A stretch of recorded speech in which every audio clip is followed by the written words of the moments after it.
വിദ്യാസാഗർ ഗുരുമൂർത്തി അത്രയും വലിയൊരു അപരാധമാണോ രാജ്ഭവൻ ചെയ്തത്, ഗവർണർ ചെയ്തത്? ഗവർണർ എന്തായാലും അദ്ദേഹത്തിൻ്റെ നിലപാട് വ്യക്തമാക്കിയിട്ടുണ്ട്. ഇനി എന്ത് പരിപാടി നടത്തിയാലും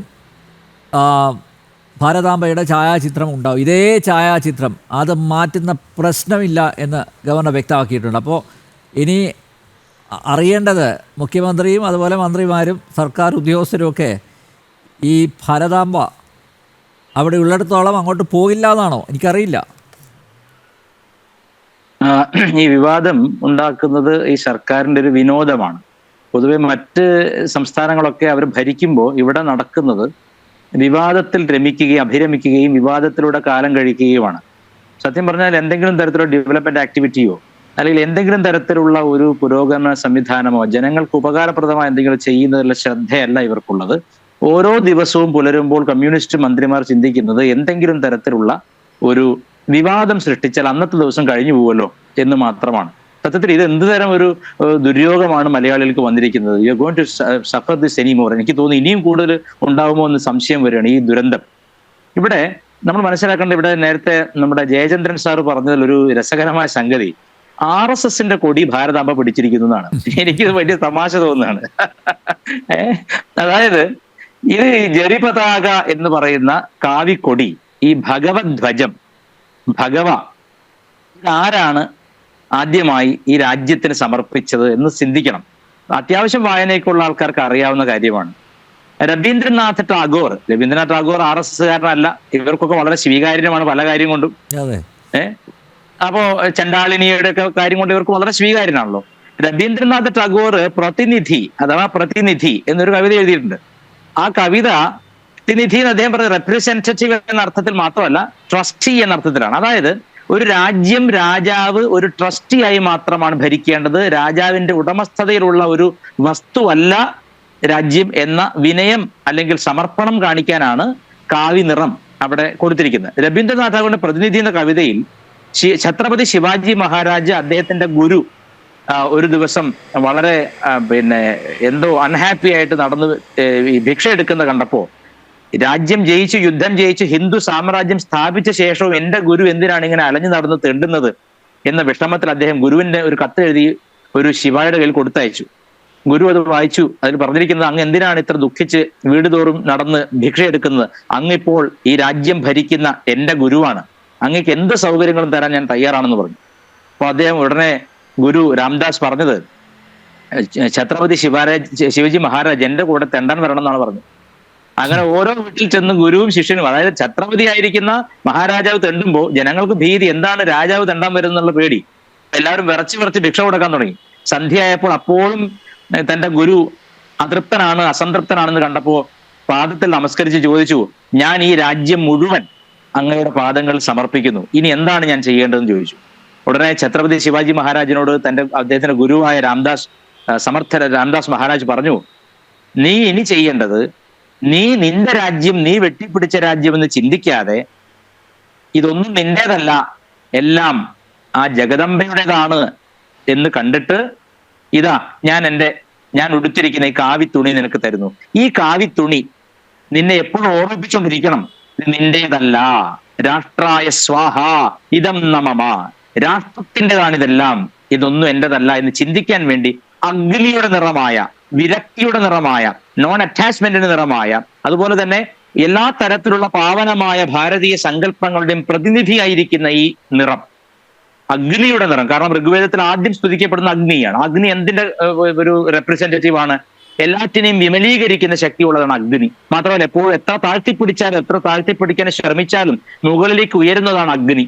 അങ്ങനെയുള്ള ഒരു ഹോപ്പിന്റെ, അല്ലെങ്കിൽ നമ്മുടെ ശക്തിയുടെ, നമ്മുടെ പ്രതിഷേധത്തിന്റെ, നമ്മുടെ സമർപ്പണത്തിന്റെ, ത്യാഗത്തിന്റെ പ്രതീകമായിട്ട് നീ ഇത് ഉപയോഗിക്കണം.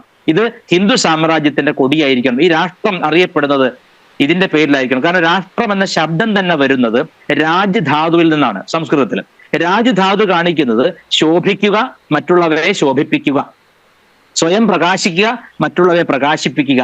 അറിവിന്റെ പ്രതീകമാണ്, ത്യാഗത്തിന്റെ പ്രതീകമാണ്. അപ്പോ ഈ അഗ്നിജിഹ്വ, അഗ്നിയുടെ നാവ് പോലെ, അഗ്നി സപ്തജിഹ്വയാണ്, അഗ്നിയുടെ നാവ് പോലെ ഇരിക്കുന്ന രീതിയിൽ ഈ കൊടിയെ മുറിച്ചിട്ട് അഗ്നിയെ കാണിക്കാൻ വേണ്ടി, ഗുരുക്കന്മാരെ കാണിക്കാൻ വേണ്ടി, ഋഷിമാരെ കാണിക്കാൻ വേണ്ടി, വേദത്തെയും വൈദിക ജ്ഞാനത്തെയും കാണിക്കാൻ വേണ്ടി, ത്യാഗത്തെ കാണിക്കാൻ വേണ്ടി ശിവാജി മഹാരാജ് ജറി പതാക ഉപയോഗിച്ചു. അതാണ് ഈ അതായത് ഭഗവത് ധ്വജത്തിന്റെ കഥയതാണ്. അത് നിങ്ങൾക്ക് കൂടെ, അതായത് ജയദേവൻ സാറിന് കൂടെ സ്വീകാരനായ, പ്രമോദിന് മന്ത്രിക്ക് കൂടി സ്വീകാരനായിട്ടുള്ള പിന്നെ ടാഗോർ പറഞ്ഞിട്ടുണ്ട്, ഇത് ഒരു രാജാവ് തൻ്റെതല്ല ഈ രാജ്യം, ഇതെല്ലാം ജഗദംബയുടേതാണെന്ന് കാണിക്കാൻ വേണ്ടി എടുത്ത ത്യാഗമാണിത്. ഈ സംസ്കാരത്തിന്റെ ഒരു റെപ്രസെന്റേറ്റീവ്, ഒരു പ്രതിനിധി മാത്രമാണ് രാജാവ് എന്ന് കാണിക്കാനാണ്. അപ്പൊ അത് RSSകാരന്റെ കൊടി എന്ന് പറയുന്നതിലുള്ള ഒരു വിഷമം എന്താന്ന് വെച്ചാൽ, അവർ ചിന്തിക്കുന്നത്, CPM ചിന്തിക്കുന്നത്, RSSകാരൻ അവിടെ പിന്നെ രാജ്ഭവനിൽ ആധിപത്യം നേടാൻ ശ്രമിക്കുന്നു എന്നാണ്. RSSകാരൻ രാജ്യം മുഴുവൻ ഭരിക്കുകയാണെന്നുള്ള കാര്യം ഈ മന്ത്രി മറന്നുപോയി. RSSകാരൊക്കെ കേവലം തിരുവനന്തപുരത്ത് രാജ്ഭവനിൽ ഒരു കൊടി കൊണ്ട് നാട്ടിയോണ്ട് RSSന് പ്രത്യേകിച്ച് തൃപ്തി ഉണ്ടാവുമെന്ന് എനിക്ക് അറിഞ്ഞൂടാ. എന്തായാലും ഇത് RSSന്റെ കൊടി എന്ന് പറയരുത്. ഇത് ഈ രാജ്യത്തിന്റെ മൊത്തം ത്യാഗത്തെ, ഇതിന്റെ വിഭവ സമ്പത്തിനെ, ഇതിന്റെ ജ്ഞാന സമ്പത്തിനെ എല്ലാം കാണിക്കുന്ന ഒന്നാണ്. ഈ ശിവാജി മഹാരാജൻ ആദ്യമായിട്ട് മുഗളന്മാർക്കെതിരെ പടനയിച്ച് രാജ്യത്തെ സ്വതന്ത്രമാക്കി രാജ്യത്തിന്റെ സാംസ്കാരികമായ ഔന്നത്യത്തിൽ എത്തിച്ച ഒരു മഹാരാജാവാണ് ഛത്രപതി ശിവാജി മഹാരാജ്. ആ ശിവാജി മഹാരാജ് തന്റെ ഗുരു നിർദ്ദേശിച്ചനുസരിച്ച് രാജ്യത്തിന്റെ കേവലം പ്രതിനിധിയായി ഭരിക്കാൻ തുടങ്ങിയ ത്യാഗപൂർണമായ ഭരണത്തിന്റെ സ്മരണയും കൂടിയാണത്. അത് ദുർഗ, അതായത് നമുക്കറിയാമല്ലോ, നേരത്തെ ശ്രീജിത്ത് സൂചിപ്പിച്ചു, ത്വം ഹി ദുർഗ, അവിടുന്ന് ദുർഗയാണ്. ദശപ്രഹരണധാരിണി, കമലദളവിഹാരിണി, അമ്മയെ പറ്റി പറഞ്ഞിരിക്കുകയാണ്. സാക്ഷാൽ ജഗദംബയെ പറ്റിയിട്ട് ബങ്കിം ചന്ദ്ര ചാറ്റർജി ആനന്ദ മഠത്തിൽ 1870 എഴുതിയതാണ്. 1882 ആദ്യമായി പ്രസിദ്ധീകരിക്കപ്പെടുന്നത്. ആ കൃതിയിൽ, മഹത്തായ ദേശസ്നേഹം ജ്വലിക്കുന്ന ആ കൃതിയിൽ ഉള്ള വന്ദേമാതരം എന്ന കൃതിയുടെ ഒടുവിൽ, കവിതയുടെ ഒടുവിലുള്ളതാണ്, നമ്മുടെ ദേശീയ ഗീതമാണ് വന്ദേമാതരം. വന്ദേമാതരം ചൊല്ലുമ്പോൾ പാർലമെന്റിൽ നിന്ന് ഇറങ്ങിപ്പോയ മന്ത്രിമാരുള്ള നാടാണിത്. ഓർക്കുന്നുണ്ടല്ലോ, കോൺഗ്രസിലെ ചില മന്ത്രിമാർ. അനിൽജി ഓർക്കുന്നുണ്ടല്ലോ, കേൾക്കാമോ? ക്ലിയർ ആണ്. അതായത് വന്ദേമാതരം ചൊല്ലുമ്പോ നമ്മുടെ പാർലമെന്റിൽ ഇറങ്ങിപ്പോയവർ വരെയുണ്ട്. വെച്ചാൽ അത്രയധികം രാജ്യവിരോധമാണ്. എന്തുകൊണ്ടാണ് രാജ്യവിരോധം? ഇതിൽ ദുർഗ, അവിടെ നിന്ന് ദുർഗയാണെന്ന് പറഞ്ഞിരിക്കുന്നു. ആ ദുർഗ എന്ന് വിളിച്ചത് ഒട്ടും ഇഷ്ടപ്പെട്ടില്ല. കാരണം ഇത് എങ്ങനെയാണ് ഞങ്ങൾ ദുർഗയെ നമസ്കരിക്കുക? വന്ദേമാതരം എന്നാണല്ലോ, വന്ദിക്കുന്നു, അമ്മയെ ഞങ്ങൾ ഇതാ വന്ദിക്കുന്നു എന്നാണല്ലോ. അപ്പൊ ഞങ്ങൾ എങ്ങനെ അംഗീകരിക്കുന്നുള്ള ചോദ്യമാണ്. അപ്പോ വേദത്തിൽ അഹം രാഷ്ട്രീ സംഗമനീ വസൂനാം എന്ന വൈദിക മന്ത്രമുണ്ട്. ഞാൻ രാഷ്ട്രീയാണ്. ദേവി പറയാണ്, ഭഗവതി സാക്ഷാൽ ജഗദംബ, ഋഗ്വേദീയമായ ഏറ്റവും ലോകത്തിലെ ഏറ്റവും പഴക്കമുള്ള ജ്ഞാനരാശിയാണ് വേദം. ആ വേദത്തിൽ പറഞ്ഞിരിക്കുകയാണ് അഹം രാഷ്ട്രീ. ദേവി പറയാണ്, എന്താ കാരണം? ഞാൻ രാഷ്ട്രീയ എന്ന ശബ്ദം ഇന്നത്തെ കാലത്ത് രാജ്ഞി എന്ന് ഉപയോഗിക്കുന്നത്, ഞാൻ ഈ രാജ്യം ലോകം ഭരിക്കുന്നവളാണെന്നാണ്, ലോകത്തെ മുഴുവൻ ഭരിക്കുന്നവളാണെന്നാണ്. രാജ്യധാതുവിന്റെ അർത്ഥം ശോഭിക്കുക, പ്രശോഭിക്കുക. എന്തിൽ ശോഭിക്കുക? കഞ്ചാവിന്റെ ചുരുട്ടുപിടി വലിക്കുന്നവനല്ല. രാഷ്ട്രത്തിന്റെ ത്യാഗപൂർണമായ സ്മരണകളിൽ, രാഷ്ട്രത്തിന്റെ അതിസമ്പന്നമായ ബൗദ്ധിക സ്വത്തിൽ, അല്ലെങ്കിൽ അതിസമ്പന്നമായ വൈദിക സമ്പത്തിൽ, അല്ലെങ്കിൽ രാഷ്ട്രത്തിന്റെ വിഭവ സമ്പത്തിൽ, അതിൽ അഭിരമിക്കുന്ന രാജ്യമാണിത്. അപ്പൊ ഈ കൊടി RSSനാണെന്ന് കരുതി എന്തുകൊണ്ടാണ്? ഈ രാജ്യത്തെ അമ്മയായി കാണാൻ തയ്യാറില്ലാത്തതുകൊണ്ടാണ്.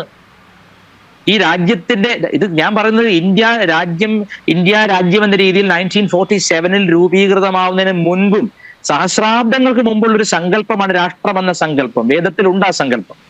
അവിടെ രാഷ്ട്രം എന്ന് പറയുന്നത് സാംസ്കാരികമായി ഏകീകരിക്കപ്പെട്ട, സാംസ്കാരികമായ സമ്പത്തിൽ അഭിരമിക്കുന്ന, അറിവിൽ ആനന്ദിക്കുന്ന ഒരു സമൂഹത്തെയാണ്. അതിനെ കാണിക്കാൻ കാവ്യ പതാകകളും പോകുന്ന മറ്റൊരു പ്രതീകം ത്രിലോകങ്ങളിലും കിട്ടാനില്ല.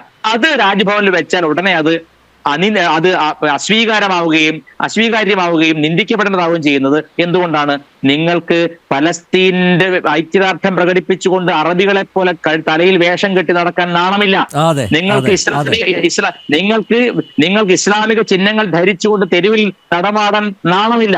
നിങ്ങൾക്ക് രാജ്ഭവനിൽ രാഷ്ട്രത്തെ പ്രതിനിധീകരിക്കുന്ന ഛത്രപതി ശിവാജി മഹാരാജ് സ്വീകരിച്ച കാവ്യ പതാക കാണുമ്പോൾ ഹാലിളകുന്നുണ്ടെങ്കിൽ അത് ഹാലിളക്കമാണെന്ന് ജനങ്ങൾ മനസ്സിലാക്കി കഴിഞ്ഞു. ഹാലിളക്കം എന്താ ഞാൻ പറയണ്ടല്ലോ. ആ ഹാലിളക്കത്തിന് മരുന്ന് ജനാധിപത്യപരം കൊടുക്കാൻ ഓരോ ഹിന്ദുവും, ഓരോ രാഷ്ട്രസ്നേഹിയും തയ്യാറാവേണ്ടതാണ്.